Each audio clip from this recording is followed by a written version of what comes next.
Hello, and welcome back to Shadowrun. I'm the Social Solipsist, and if you're a long-time viewer, you'll already know, but if you're a new viewer, you won't. I have previously played Shadowrun Dead Man's Switch and Shadowrun Dragonfall on the channel, did full playthroughs, and that was now, oh my god, it was 5 years ago. Or very nearly. Well, it's been longer than I thought. I didn't do that math before I started, but I wanted to put a new tactical game on the channel. There were a couple of candidates, but this one felt like what I wanted to do, since I've been talking about Shadowrun to people recently. So yeah, we're getting back into Shadowrun. Shadowrun is a really cool, unique RPG system and world that I have detailed a little bit more in the previous playthroughs. It's a unique sort of cyberpunk future type of thing with some blend of other non-cyberpunk things as well.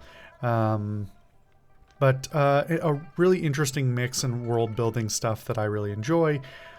And something I got, I've had my ups and downs with like being very like hyper focused on it during brief periods. So I wanted to go back to it. So here we are in the latest. I think this is the newest game. Wait, version 20. Why did it get updated? Interesting. Okay. That's interesting. That was updated last year. This released in... I should have checked that before. I think it was like 2019 or something. Let's see if I can pull this up real quick. Oh, I was way off. This released in 2015, so it's now 11 years old. Oh my god, how time continues to move despite my protestations. Anyway, yeah.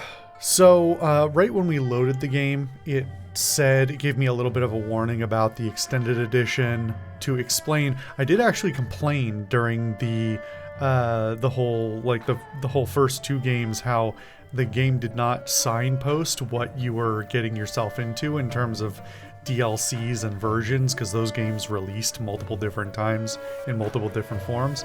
So this one actually had a pop-up. It was like, here's what you get in the extended release, here's what the DLC is about, don't play until you're done. So it is loading us directly, it does automatically. It is weird, it did the same thing again, where for some reason the DLC is at the top. Yeah, I don't know why the DLC is at the top, but it is.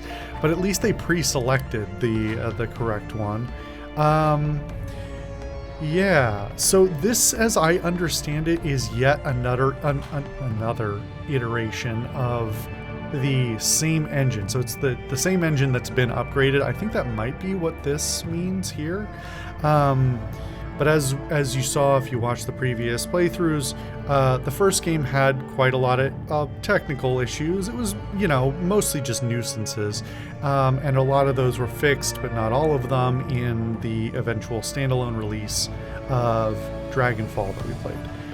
So hopefully, I mean, obviously I'm now almost 5 years away from the last time I played this. Let's get into it and see how I feel about it with a sort of fresh set of eyes. We'll stick with normal, that's fine. Okay, do we have anything different? This looks like... Is this the same race list? Why do I feel like we're missing one?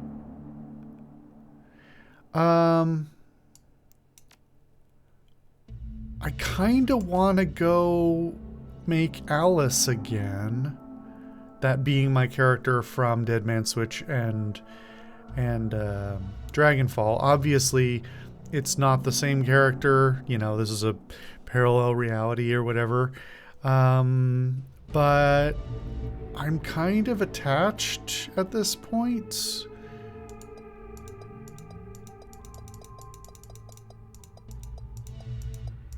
So a lot of these portraits I think are the same as the ones that were available before. That's an awful lot like, I think that's, I don't remember, are the portraits fixed? I think the portraits are fixed. Maybe they aren't? Hang on. There's no way to get back to no portrait, huh? Oh, there. So I don't actually know, I don't remember. I think it keeps, I think we used this portrait before, and I guess it must, if you don't pick a portrait, it just must keep the shaded one. But obviously these are not high detail models anyway. It's interesting that there's still a horn slider for an elf. Or maybe it's grayed out? Oh, wait, hold on. Oh, yeah. Beard and horns are grayed out because... Okay.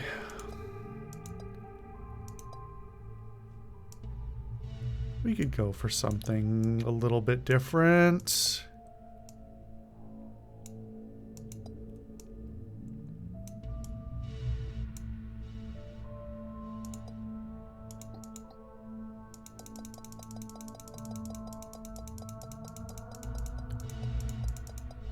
Why are these colors not in any particular order?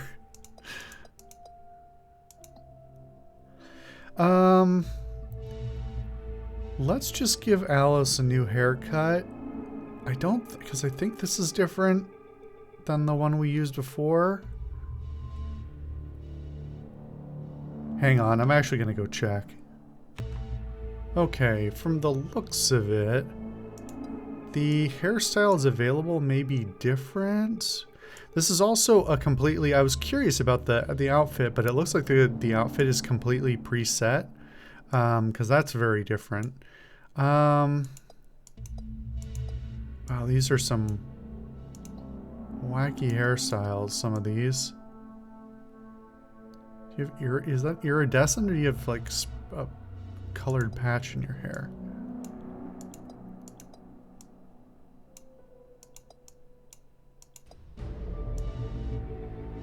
Oh, I think that's kind of close to what she had before. I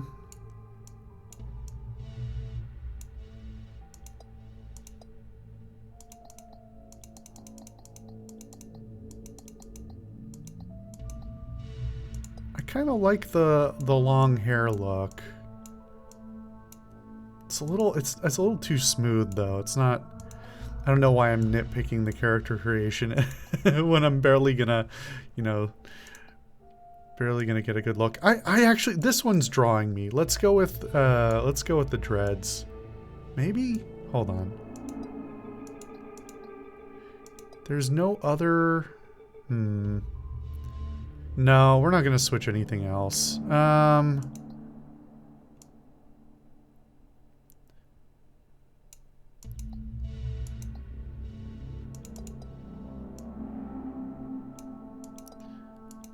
There's just something a little bit off about all of them, to be perfectly honest.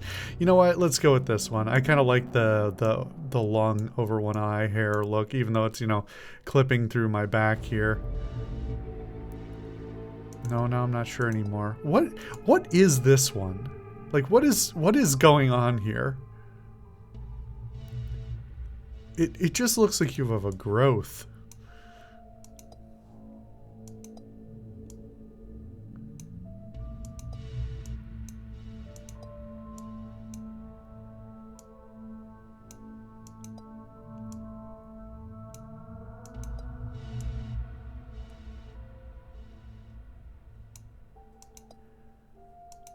I just wish there were some other options.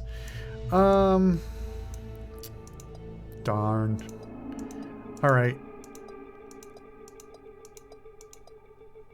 Long hair it is. Too much hemming and hawing.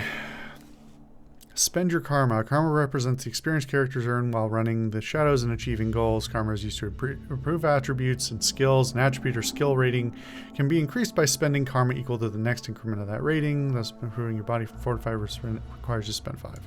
Okay. By the way, if this is your first time in Shadowrun, I may not be the best resource. This will still be fun to watch, but I'm not going to detail all of the systems, both because I've already run through them a few times before in my other playthroughs, and also because I'm far from an expert. So this is a completely new UI. Why have they done it like this? Okay, I kind of see what they've done. This is weird, though.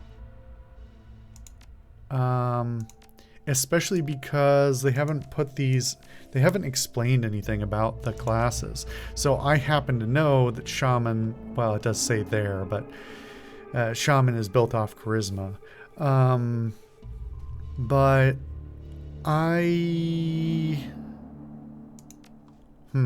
okay. It's also just weird that I can't see them all at one time. I will say the old UI where you had to scroll through the whole list, which was very long, was not ideal, but just not having any information about how much you've spent in each group is not ideal.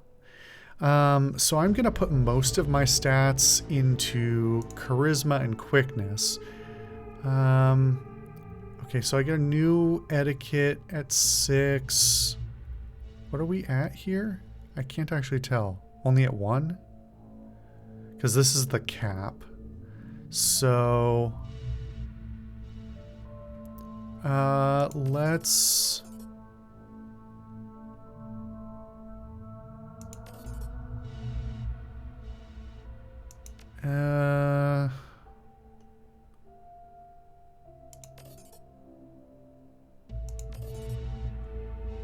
let's get a totem. So the way I liked to play before was usually with Coyote.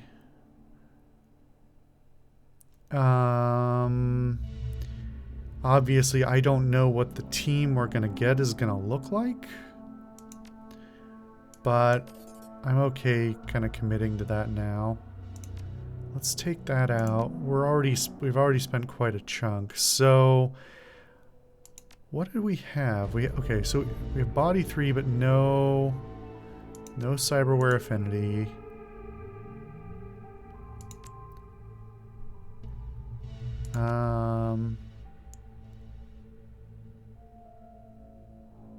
There is part of me that wants to make a caster instead. I don't think it's really reasonable to do both. But maybe... I don't know.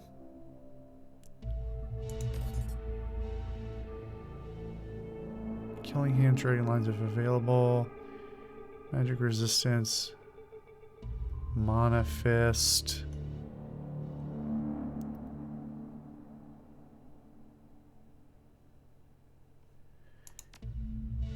It is balancing. I tended to go with quickness to give myself some versatility in combat. And because elves are not particularly tanky, my intent was to keep people at range. I do worry that if I try and go into both casting and conjuring, that I will end up in places where I have too many places I want to be at once. Combining ley lines with summons seems like a recipe for conflicting decisions. But I'll keep it in mind. Maybe I'll have some to play with later. I would also love to not get hit, so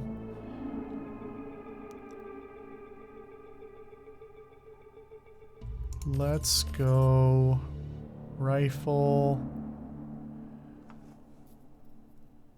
I don't know if we're going to get a rifle right off the bat. I would sort of hope that if we choose it, we will.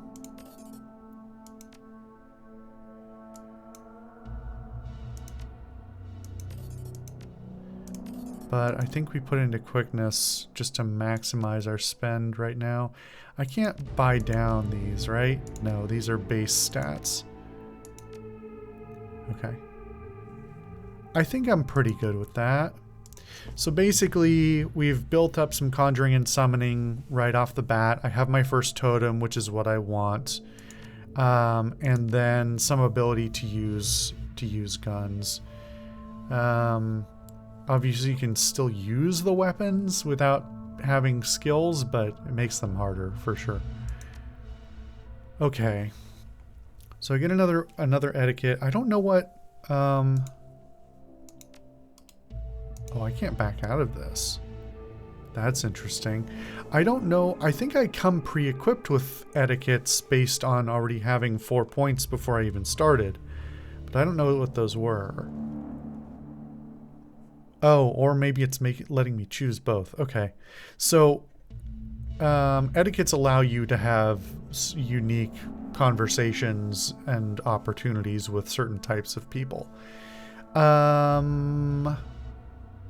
Who are we going to be running into? I'm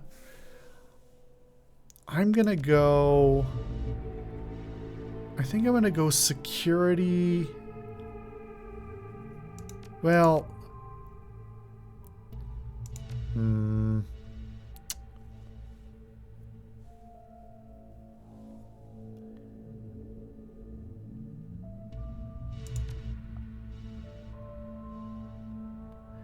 It's hard to decide. I mean, they're all theoretically going to be useful at some point or another, but I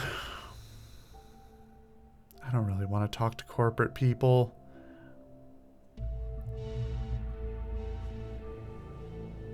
I figure we're going to run into some other Shadowrunners at some point in this campaign.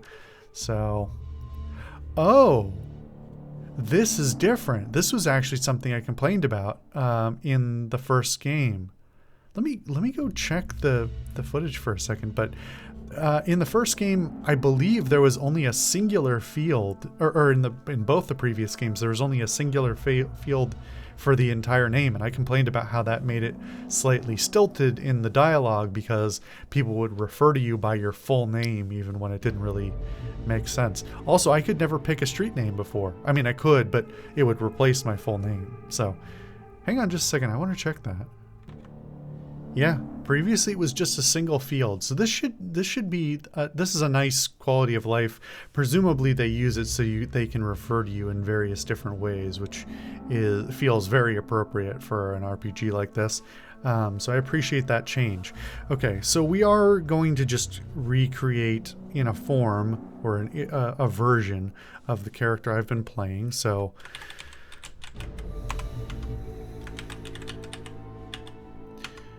I've never had to make a street name for her before.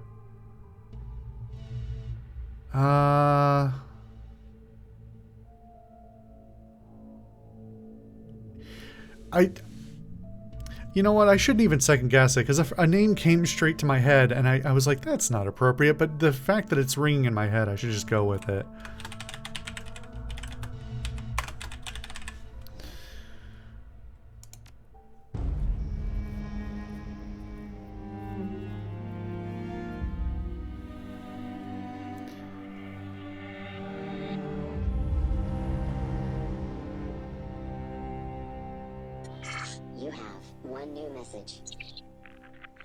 Hi. It's Raymond. I hope I have the right number. Look, I know we haven't spoken in a while, but I need your help. Remember the day I took you and Duncan off the streets? I told you that the past is just a story, that if you can just accept that, your past loses all power over you. Yeah. I was wrong.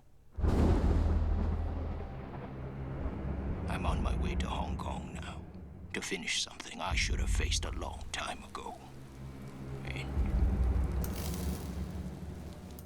I need you with me.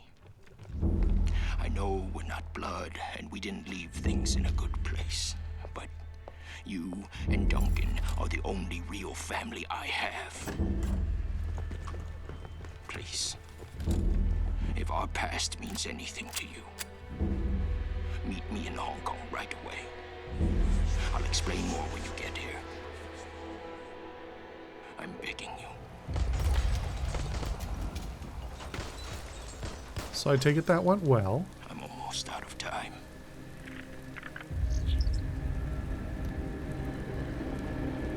Well, it looks like we may be starting again with a new mystery on what happened to someone we knew.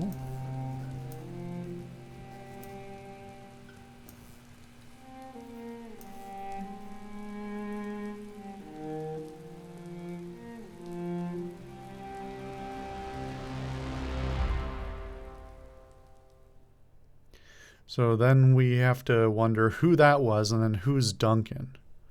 Hard landing. Raymond Black. The old man gave you a home once. Took you and Duncan off the gang-ridden streets of the Barrens. Sheltered, educated, slapped some sense into you both, until you almost resembled productive members of society. And then you took off. Left it all behind. Landed behind bars for a time. Tried to start a new life after all that. After that. It's been 8 years since you've heard Raymond's voice, until out of the blue you got this cryptic message, a plea for help. Meet me in Hong Kong right away, and wired to your account enough nuyen to pay for the flight and then some. The descent is rough. A squall comes out of nowhere, sending a solid sheet of rain punching into the suborbital transport. With a ragged shudder, the plane finally skids to a halt at the edge of the Czech Lapkok tarmac. An hour and an indeterminate number of emotionless security checkpoints later, you hail a water taxi to Victoria Harbor. Hong Kong looms ahead, pulsing with energy.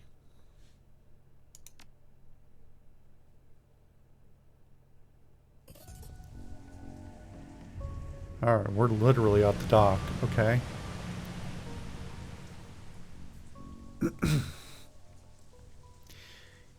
You step from the churning water taxi to the ponderous rocking of the docks, your stomach launching at the transition. As soon as you're clear, the captain nods once and steers the small craft back into the harbor. The man never said a word, just handed you a worn brown duffel bag when you stepped on board, filled with gear, some stiff new body armor, and a note. Better safe than sorry, D. Above, smog-thick clouds hang low in the sky, reflecting the light of the city in a nauseating swirl. The wind changes direction more than once, creating a heavy stew of aromas. Diesel, sea salt, street food, and filth. It's all you can do to keep your in-flight meal where it belongs. Two figures stand waiting in the dim light of the pier. The first is an orc, lean, with in-your-face muscles and a jaw made to break fists. The second is an elf, one hand resting casually on her hip, against her hip. Raymond Black is nowhere to be seen. Well, don't you look like shit? Duncan Wu, the closest thing you have to a brother. You haven't seen the man in 8 years. Still as charming as ever. He grins. Green's not really your color, Alice. Doesn't go with that nice new armor I got you. As you open your mouth to respond, something shifts alarmingly in your stomach. A liquid, bubbling sensation.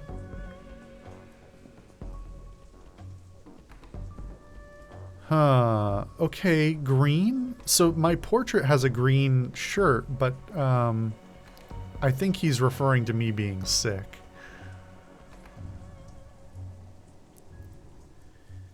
Tough it out. Don't know what you're talking about. Must be the harbor lights messing with you. Must be. Guess you've still got some of your old fortitude, at least. He laughs. Considering how much synthahol you used to put down, I'd be surprised if you couldn't handle a little chop. Anyway, we gotta find Raymond. We gotta go find Raymond. Find Raymond? I thought he'd be here. Never showed up. He's still got that same baritone rasp. Had it since he was 12. Wu developed early. Did you try him on comm? Nah, just been walking around the docks shouting his name. He says it as a joke, but there's a note of concern in his voice. I've been trying him for the last hour. No answer.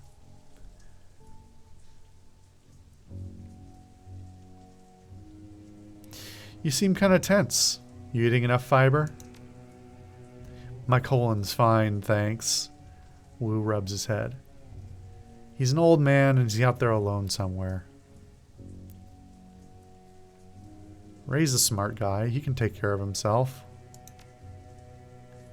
The orc bows his head. His voice sounds far away. He's not the same, Alice. Raymond hasn't been himself in a long time. How so? He's been restless, staying in his study inside his own head a lot, and he barely sleeps anymore. I've been worried about him, but I haven't figured out what to do about it. He looks up at you and shrugs. And I didn't have a sister to turn to. Hell, wasn't too sure you were even alive still until Raymond managed to track down your number. The woman standing beside him breaks in. We should get going, Duncan. Head back to the meeting point in case your dad shows up. Copy that, Sarge. They're wearing a Lone Star body armor. Looks like Duncan Wu's gone private police.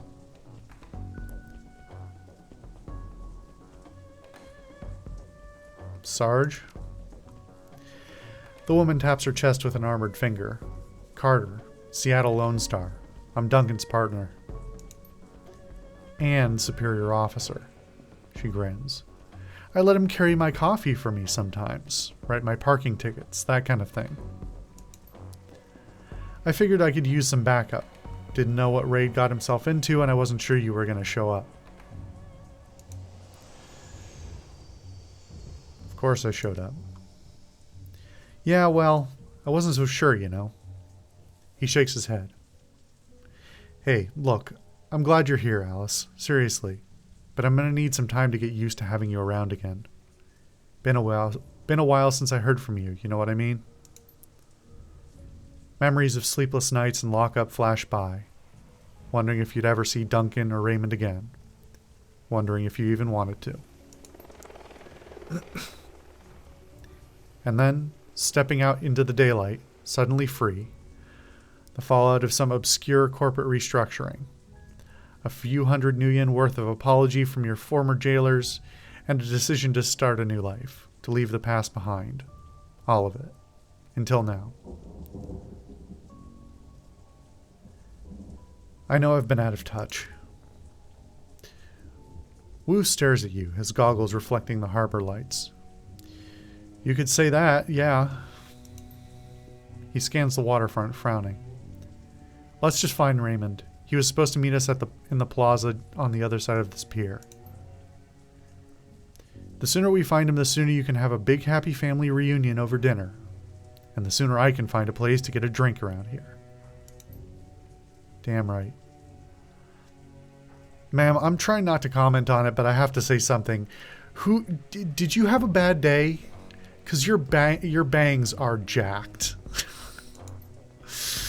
Like, that really looks like a case of I thought I'd cut my own bangs today and realizing too late that you are incorrect. Oh, okay. Anyway, that's off my chest.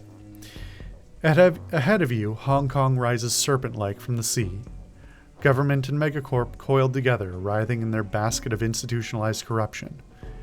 No one can tell where the snake's body ends and its tail begins. That's what Raymond used to say. Duncan turns and starts down the pier. Carter follows. Head to the meeting location, keep the team alive. Okay. So Hong Kong is a really interesting difference of setting.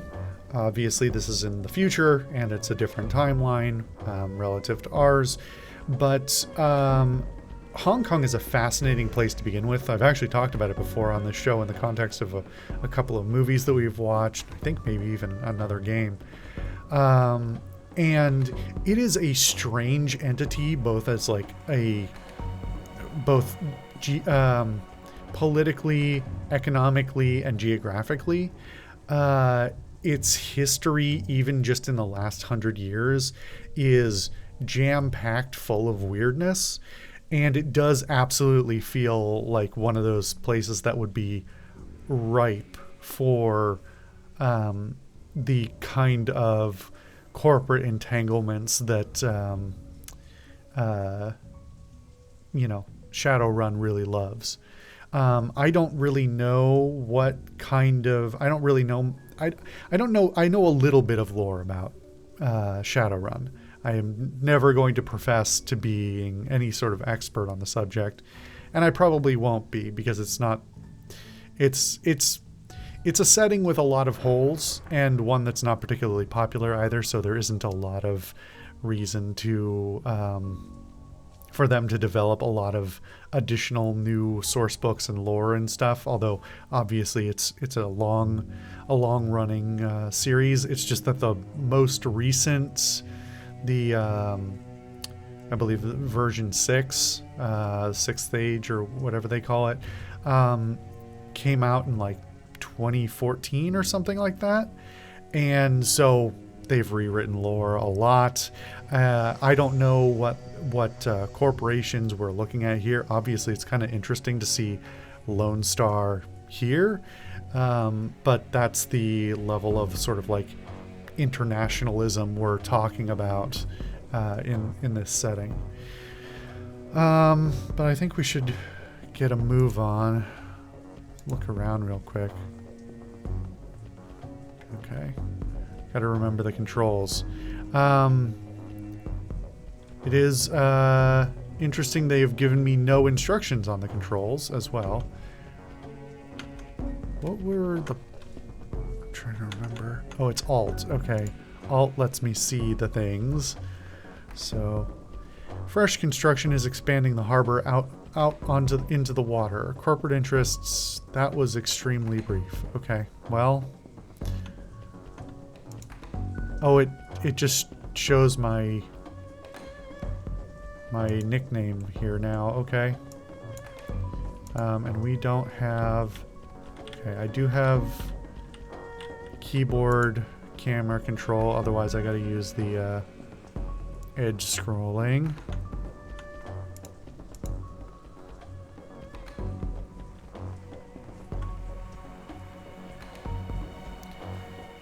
So what is that? That looks kind of like a ley line, but it's in green.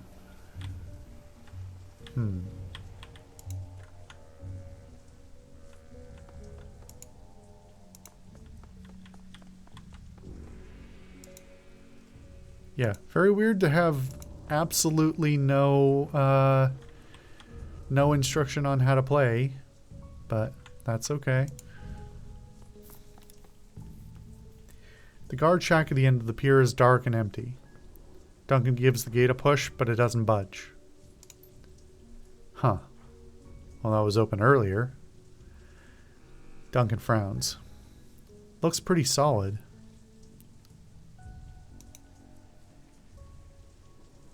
Shouldn't there be someone here to let us out or something?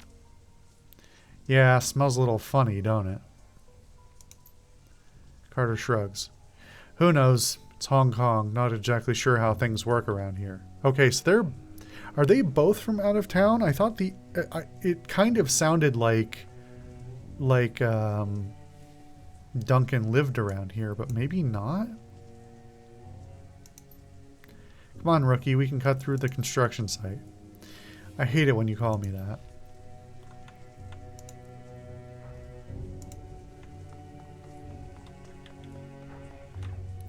I do wish it would auto-scroll, but... security checkpoint I couldn't get at before. The gate is locked, but the nearby control panel appears accessible. Carter pulls it open with a metallic screech that pierces your skull, sending a new wave of pain down to your churning stomach. She examines the control panel for a moment, throws Wu a backwards glance. Looks like there's another way off the docks on the other side of this gate. I think I can bypass the lock. Stand aside and let her work. Carter fiddles with some wires to the door lock, and the door lock hisses open. Got it. Let's go. Alright. So what is this? Oh. More Cantonese too quick to catch. Okay. Man, are we getting... Who even are these people? The group on the dock was fishing a package out of a speedboat when you surprised them. Now the package is at the bottom of the bay, and the speedboat is disappearing into the distance. They close on you, red-faced and yelling. The light of the harbor glints off their weapons as they approach. The leader shouts something in Cantonese, but it's too fast to make out. You're rusty. It's been years since Raymond's house and the language lesson that wouldn't end. The old man never spoke anything but his native language at home. Wu speaks with authority. His Cantonese is as solid as ever. He never let it drop. You guys doing some late night fishing? Oh yeah, we're fishing for assholes. Wu points at their weapons. You're gonna need some better bait. All you're gonna catch with that is trouble.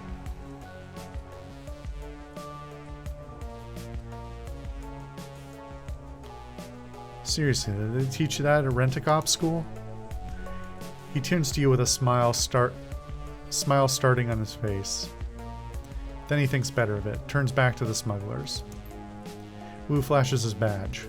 Lone Star, put the guns down. The smuggler squints at Wu's badge, then smiles at his friends. Never seen a badge like that before. Either it's fake, or you're some kind of security guard. He grasps his rifle. Either way, this ends the same. I think he's done talking. You're now in turn-based combat mode. Okay. I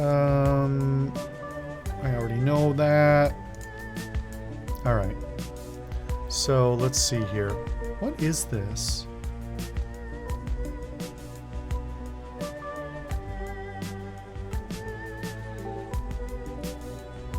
This is half cover. Let's see, what do you have? Okay, you've got a rifle. Are you just,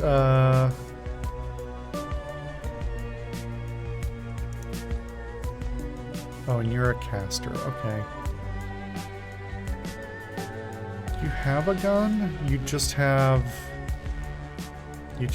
power bolt and your fists. Okay.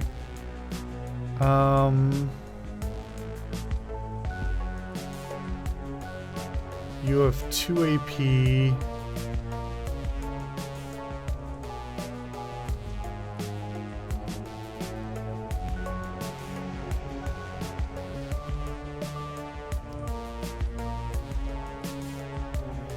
We're gonna see if they've changed the AI, because back in the previous games I had, to my recollection, a complaint that they would tend to over-target my character, which always made it a little bit hard to play an elf, because it typically meant I had less health and less armor. I also just noticed I only have... Wait, hold on, okay. So I'm gonna move up and then give armor.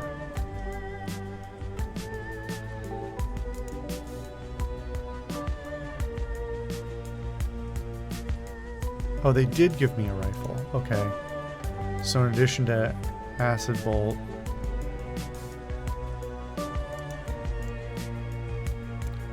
let's see.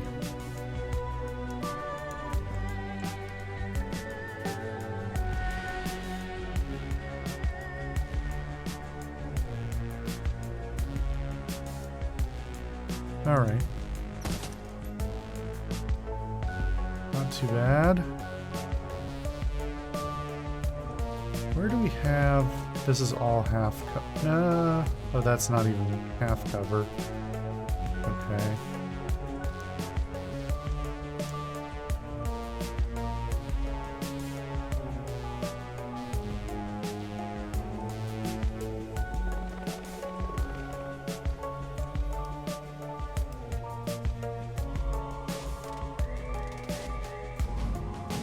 Alright, let's get the guy out here first.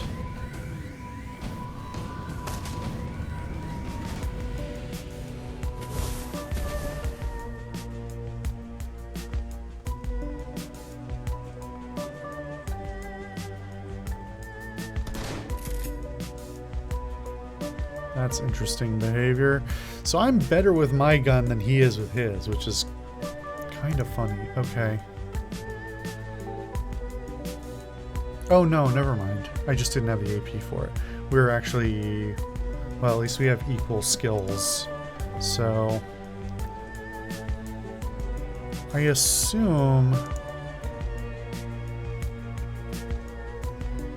More AP damage. Interesting. Do I have that?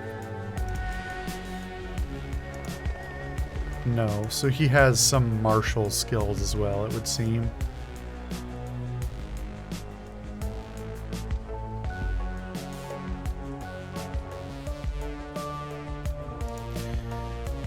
Let me...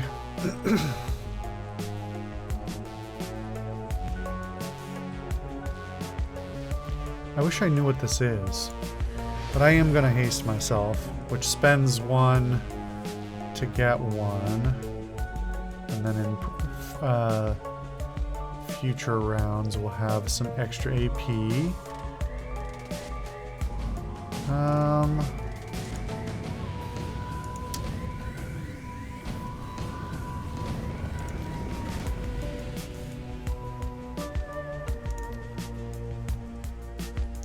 Hang on.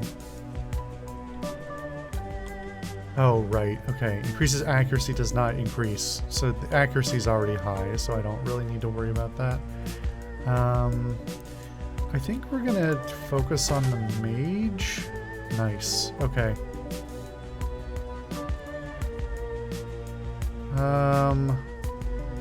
Duncan, I'm going to be honest, man. I'm probably going to get you a shotgun very quickly because...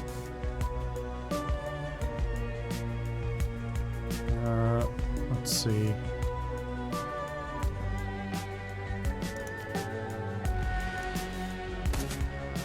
Nice. Okay.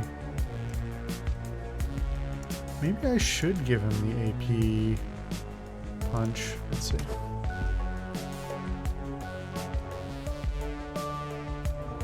Let's... How big is this? Oh, that one's already dead anyway. There were only 4, right?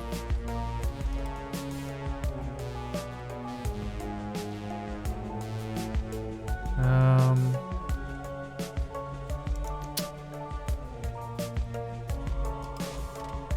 much is this? Heals all the damage from the recent attack. Okay.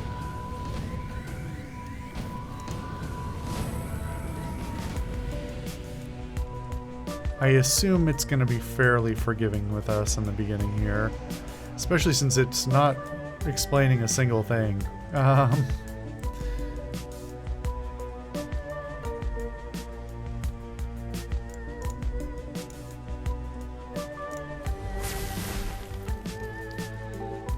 Okay.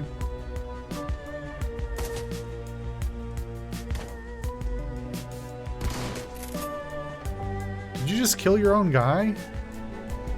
Good job, idiot. Okay. So I have 3 AP now. Did they destroy the cover? Why is Duncan standing? Oh, I guess it was just... He's not even in half cover, though? I guess this object just must have not been actually sufficient cover in the first place. Let's see if we can get rid of this guy. Nice. Alright. Let's take an aimed shot at this guy.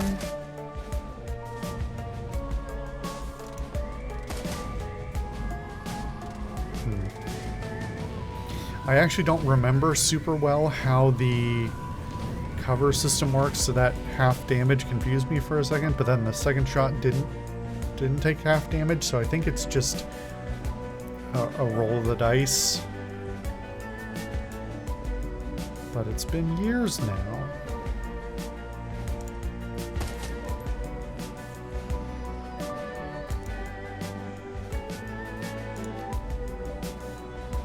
She has a shockingly good chance to hit that guy from there. Is he flanked? Okay, well, I'll take your word for it. Do you think those guys were Triad? Not sure. I don't recognize their tattoos. Okay, so this is something. Dragon line, medium. What is that?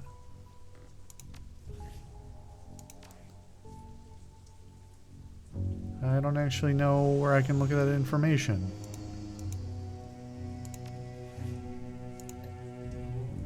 Is it...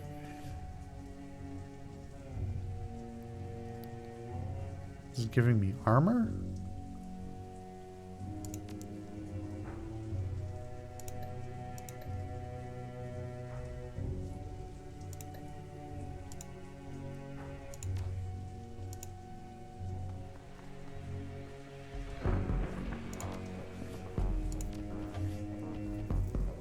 No, I don't know what it was. Okay. I guess we'll find out at some point.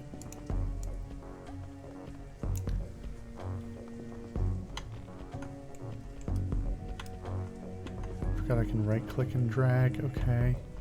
Security checkpoint. Some items. I assume we're probably supposed to proceed through there. Illegal street drug.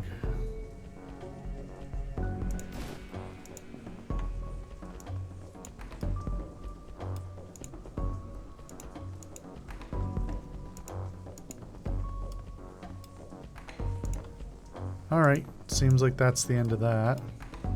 Time to go through the security checkpoint.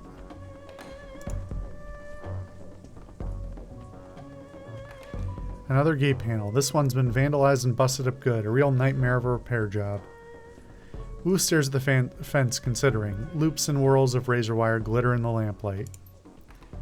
Looks edged with monofilament. The corporations here don't screw around. Why don't we just cut ourselves an opening? She shakes her head. Even if you could, it'd snap back on you. Ever seen a high-tension wire whip through a human body? You don't want to. Okay. Duncan nods his agreement. We aren't touching it. How about it, Carter? Think you can get the gate open? She winks at him. What do you think? She eyeballs the job.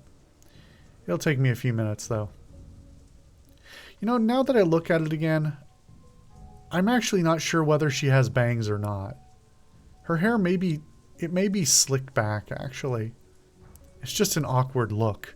And her tattoos really emphasize her five head that she's got going there. It's not a great cut for her, if we're honest. Frowning, she leans in to get a closer look at the mangled fuse box. A few seconds later, she starts pulling wires and yanking fuses, a look of intense concentration on her face. I thought she was a mage. In Cantonese, Alice. He sounds like Raymond when he does that.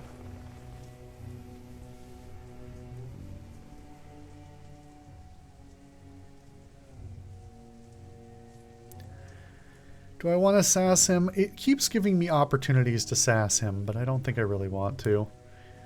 I thought she was a mage. She is. Carter likes to know how things work. She used to be on the bomb squad. He continues in Cantonese. We speak only Cantonese from now on, just like we did when we lived at Raymond's. Those endless drills are about to pay off.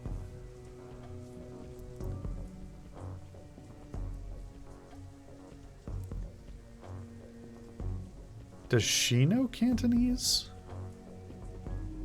I guess we'll find out. His coming back won't be a problem. He nods once satisfied, then turns his back and scans the horizon. At least you can still handle yourself in a fight. So you're a Lone Star now, huh? His back's still to you. That's right. Aren't you wondering what I've been up to for the last 8 years? Still giving you his back. Nope. The silence between you gets louder, heavier. Then it's broken by a sudden wailing screech. Wu's hand goes to his holster. The screech is replaced by the sound of grinding wheels. Glancing over the console, you see Carter grinning back at you. Got it. Alright. Nice job. Okay. Well, we made it through our first little area. Let's take a brief breather and come back for a little more.